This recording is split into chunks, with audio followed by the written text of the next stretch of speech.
Hola, ¿qué tal? Bienvenidos a nuestro tema de administración del efectivo y de inversión de valores.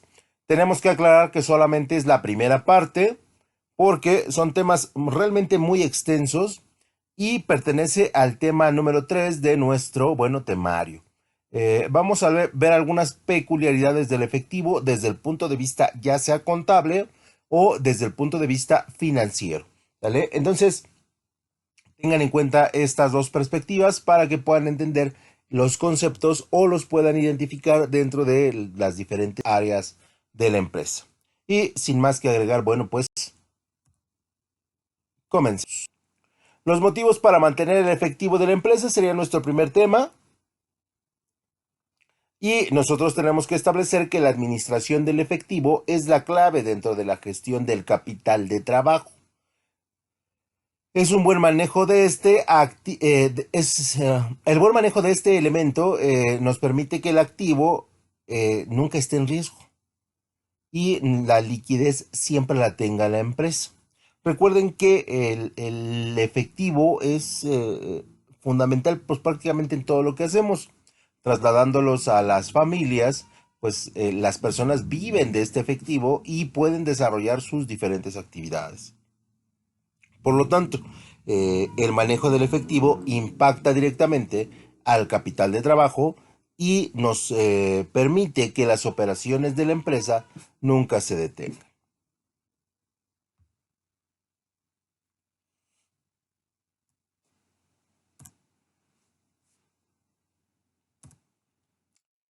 El término efectivo o caja se refiere a todo el dinero, ya sea en caja o en cuentas de banco. Esto ya lo habíamos mencionado, pero es necesario que quede muy claro para que no se olvide.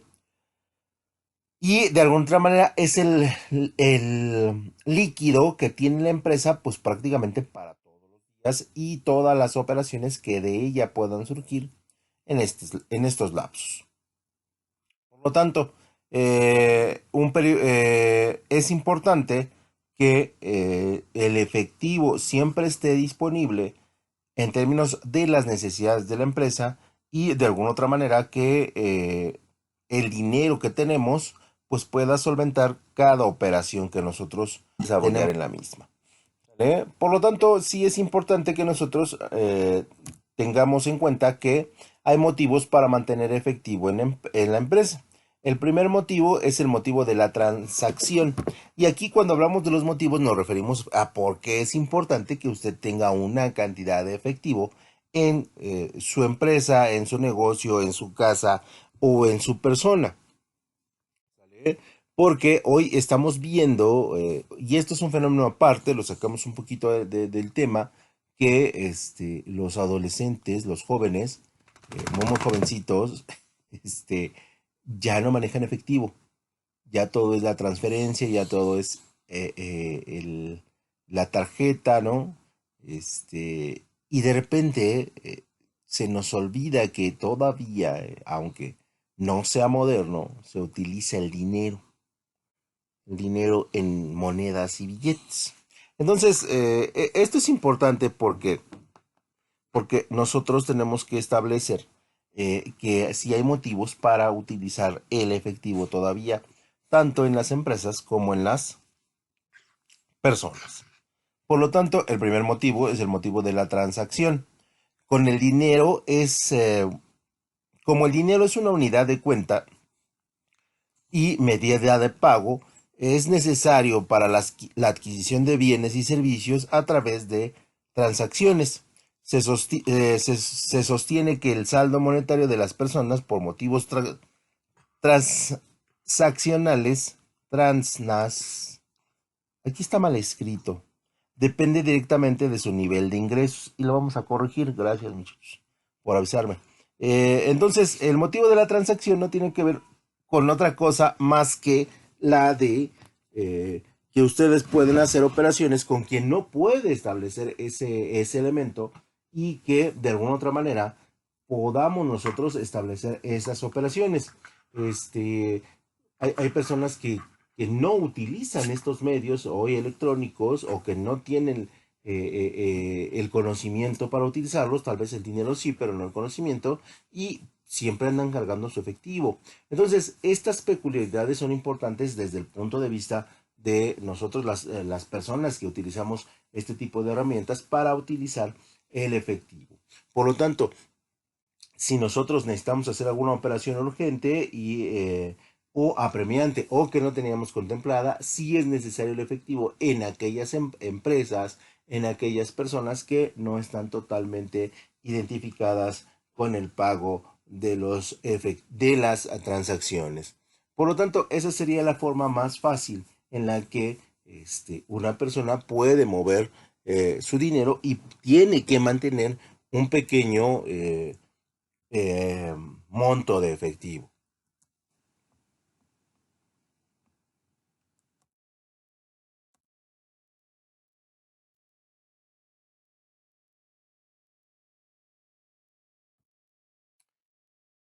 Y bueno, nosotros desde el punto de individual y desde el punto de vista de la empresa, tendríamos que establecer qué nos conviene más.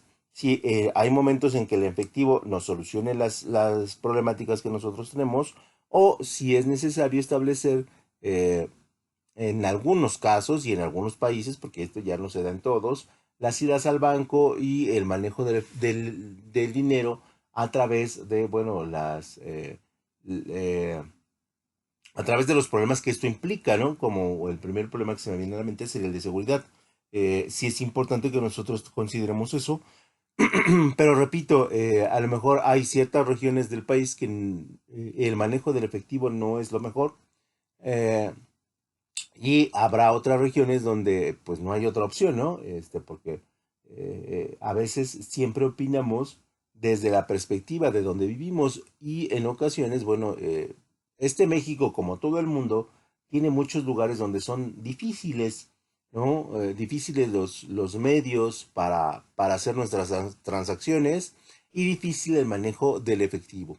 Por esa razón, sí es importante que nosotros consideremos qué es lo mejor desde el punto de vista del manejo del efectivo. También podemos decir que la demanda por el motivo de transacción será mayor cuanto menor sea el tiempo de interés y mayor es el nivel de ingreso y de renta. Un nivel más alto de ingreso mueve al individuo a gastar, perdón por mi gripe, más por lo que precisa eh, más dinero, y un tipo de interés alto eleva el costo de oportunidad para tener dinero y reduce los deseos de liquidez. ¿Qué quiere decir esto? Que nosotros querremos el efectivo desde el punto de vista, y aquí volvemos al punto de vista de la empresa, si el interés es bajo, y rechazaremos el dinero si líquido, si el interés es alto, ¿no? Y esto es una realidad. Por eso es que muchas empresas que nos aportan crédito deciden hacer el cobro este, a cuentas congeladas, y esto le favorece al individuo poder pagar de manera mucho más fácil que tal vez en otro tiempo.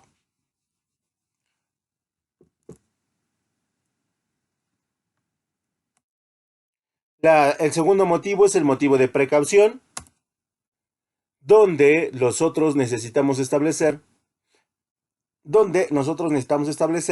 que pues siempre el dinero nos permite tener cierto nivel de seguridad y cierto nivel de precaución. Y de alguna otra manera, este, nos permite hacerle frente a los imprevistos, ¿vale? Tanto los individuos como las empresas podemos tener situaciones imprevistas que no teníamos en nuestra planeación del mes o en nuestras actividades del mes, y que se pueden dar, y de alguna otra manera nosotros tenemos que salir adelante con todos los compromisos que genere la empresa, como sucede normalmente en nuestra casa, ¿vale? Y por lo tanto, sí es necesario que nosotros consideremos en qué puntos es importante traer dinero y en qué puntos no lo es, ¿no? Y esto también depende con el nivel de gasto que nosotros tenemos, ¿no? Y el ejemplo perfecto es cuando vamos al súper. Vamos a hacer cuatro compras de cuatro artículos y nos llevamos el doble del monto por la adquisición de esos cuatro artículos. Y entonces, ¿qué pasa, muchachos? pues lo que pasa es que terminamos gastándonos el total que llevábamos y a lo mejor traemos 5 artículos, ¿no? Y de repente dices, híjole, me gasté este dinero sin pensarlo, ¿no? O sin quererlo, o porque vi la oferta y decidí adquirir, ¿no? Entonces, este tipo de cosas, también es importante que la empresa y los individuos lo sepamos determinar.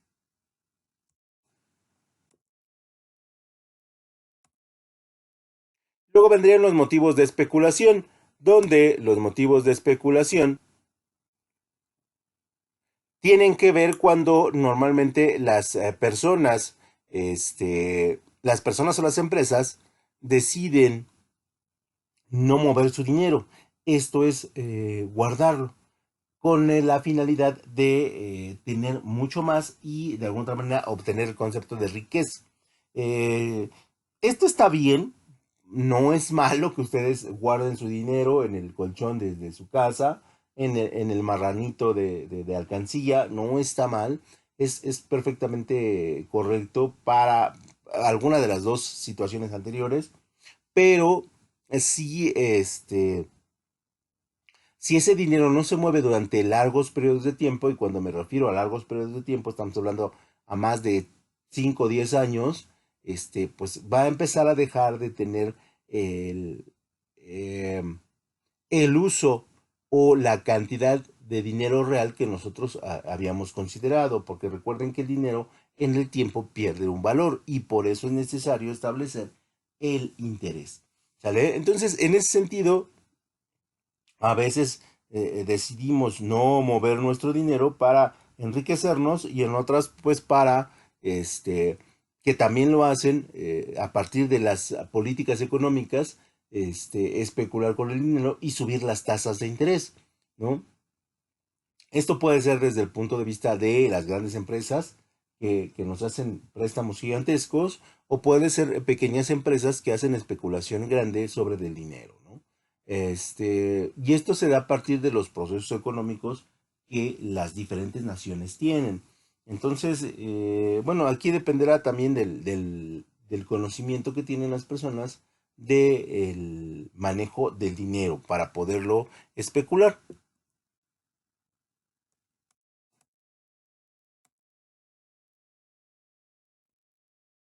Y aquí establecemos, cuando nosotros hablamos de especulación, podemos hablar de la inversión a largo plazo. Y la inversión a largo plazo es una de las medidas más sanas, tanto para empresas como para individuos, para generar bienestar en el futuro, ¿no? Siempre habrá una duda razonable de si vamos a llegar a ese futuro, ¿no? Pero es preferible llegar con el dinero asegurado a llegar sin prácticamente nada, ¿no? Porque llega un punto en el que ya no somos productivos, ya las empresas no nos quieren y de alguna otra manera, bueno, pues tenemos que seguir viviendo y tenemos que seguir sobreviviendo y, bueno, gastar en elementos médicos, en elementos terapéuticos, en elementos medicinales y eso, bueno, pues es dinero que tiene que ser obtenido de alguna manera. Entonces, cuando hablamos de el guardar el dinero en el tiempo, también nos referimos a este elemento, ¿no? En el que podamos tener nuestro dinero guardado en cuentas durante 15 o 20 años, ¿no? Y inyectarles dinero cotidianamente para que cuando sea el momento del retiro o cuando sea el momento crítico, la empresa lo pueda obtener y pueda manejar su capital diario o sus capital de trabajo diario de mejor manera, ¿no? Ya para las empresas hay cuestiones pues más grandes como los bonos, como invertir en el gobierno, como hacer inversiones a los bancos y ese tipo de cosas que realmente son muy buenas, o invertirle a otras empresas también para obtener ganancias por parte de los dueños o por parte de la misma empresa. Este, pero en lo individual sí sería importante que usted, que es muy joven, ¿no? Empiece a ahorrar. A lo mejor la cantidad a usted dirán, es que ahorrar A lo mejor 1,000 pesos cada 2 meses es muy poquito. Pues sí es muy poquito en un año, en dos, en tres, pero puede ser que no sea tan poquito si lo guarda durante 15, 20, 30 años, ¿no? Y cuando lo necesite, tenga la certeza de que ese dinero le va a servir. Puede que no sea para todo, pero a lo mejor le va a ayudar mucho a algún proyecto, a alguna necesidad que usted tenga que sea premiante.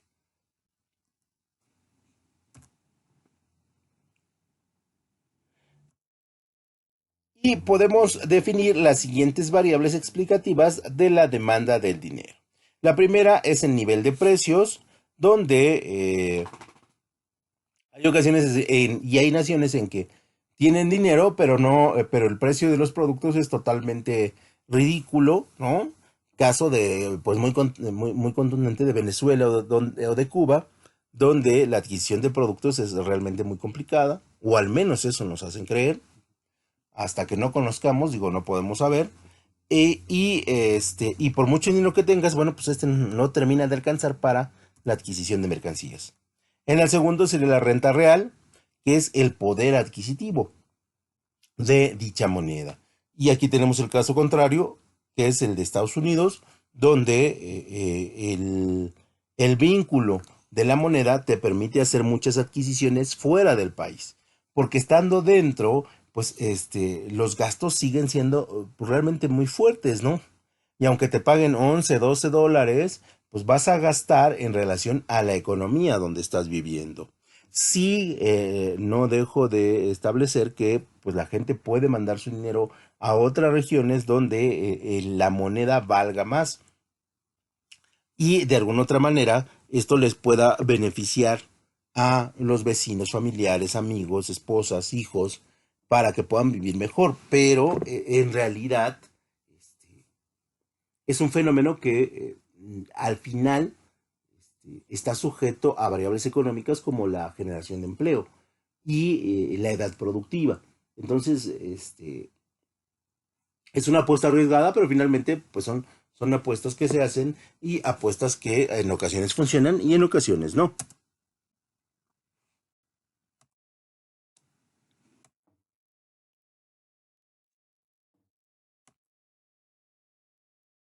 También en tercer lugar estaría el tipo de interés y bueno, aquí depende de las políticas públicas o las políticas económicas que determinen el nivel de interés que nosotros le vamos a aplicar a los préstamos o a las inversiones para que éstas puedan funcionar y de alguna u otra manera nosotros identifiquemos si es posible invertir o si no lo es. Esto es un mecanismo que se revisa año con año y que nos permite establecer hacia dónde nos vamos a dirigir.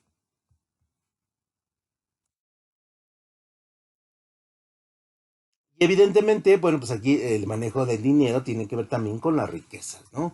Aquellos países que por su entorno económico, por su entorno bélico o por su entorno tecnológico han generado riquezas, bueno, pues de alguna otra manera sabemos que su calidad de vida va a ser superior a aquellos países donde viene lo contrario, ¿no? Han sido conquistados, han sido explotados, donde el nivel educativo es bajo, pues la riqueza no se va a dar, ¿no? Y entonces, esa es una forma de establecer que hay países que son ricos debido a estos tres factores y pobres también debido a estos tres factores. También el riesgo o la expectativa. Cuanto más arriesgado sea el rendimiento del activo, eh, mayor será la cantidad demandada, ¿no? Porque nos va a dar muchas ganancias. Pero si el activo nos va a dar poca ganancia, normalmente nosotros vamos a pensarlo, ¿no? Así piensan los grandes negociadores, los grandes inversionistas, ¿no? Si me da mucho, le entro y si me da poco, pues no le entro. Y nuestro segundo tema es la comprensión del flotante, que representa la diferencia entre el saldo de una cuenta bancaria en libros de la empresa y el saldo de la compañía que arrojan los libros de los bancos en una fecha determinada. Esto es una variación. Y aquí tendremos que establecer la fecha de corte, el monto del corte, el tipo de la transacción y la cantidad en efectivo para establecer un flotante correctamente. Porque de repente ahí en la antigüedad se nos perdían, hoy lo desconozco muchachos cómo son los procesos, porque bueno, ya no estoy en ese tipo de áreas, pero sí había un tiempo en el que la transacción bancaria tardaba en registrar la operación. Y entonces ahí se consideraba un flotante que íbamos a tener y que teníamos que revisar.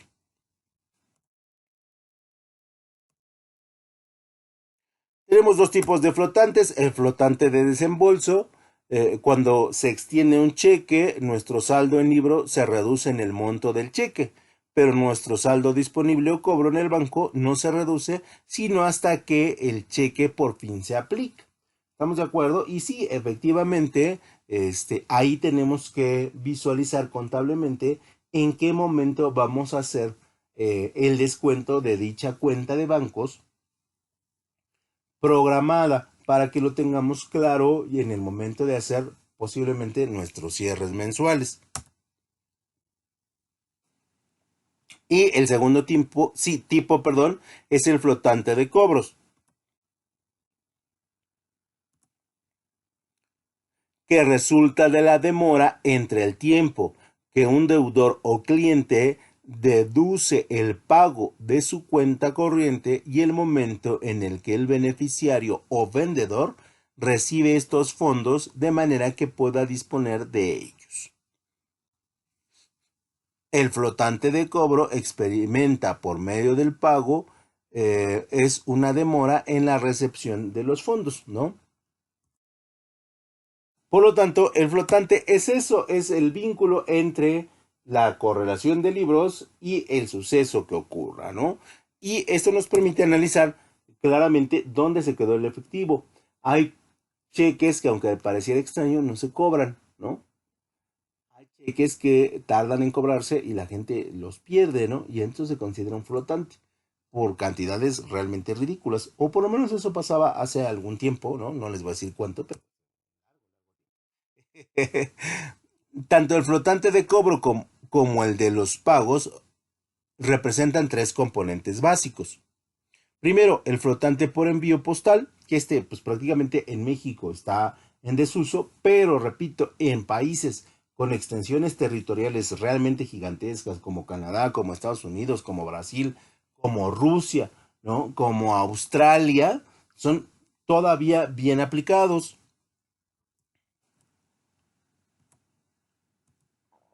El flotante por procedimiento, la demora entre la recepción del cheque por el beneficiario y el depósito del mismo en la cuenta de la empresa. Nos dice compra, ¿sabes qué? Que este es el pago del tal mercancía adquirida. El proveedor viene el 28 de febrero y entonces nosotros el 28 de febrero no tendríamos que estar haciendo el cheque, aunque muchas veces sucede, muchachos. Pero en una contabilidad eficiente y en una empresa eficiente, nosotros 5 o 6 días antes tendremos listo el cheque. Y ahí es parte del flotante, porque ya se le descontó a la cuenta de bancos, pero todavía no se ejecuta realmente, ¿no? Hasta que lo cobre se puede hacer la doble partida de alguna otra manera. Y tenemos tres, el flotante por compensación, perdón, donde la demora, el depósito del cheque por el beneficiario y el efectivo disponible de los fondos. Este componente del flotante se atribuye al tiempo requerido por un cheque al que parece que los saldos hasta que aparece en los saldos del sistema. Yo eso sería todo por mi parte, muchachos. Perdón si me yo, pero sí estoy. Y bueno, un poquito molesto, pero no mucho. Espero el sábado ya sentirme mucho mejor. Y sin más que agregar, bueno, muchachos, les damos las gracias por su atención y nos vemos en la clase SOM. Hasta luego.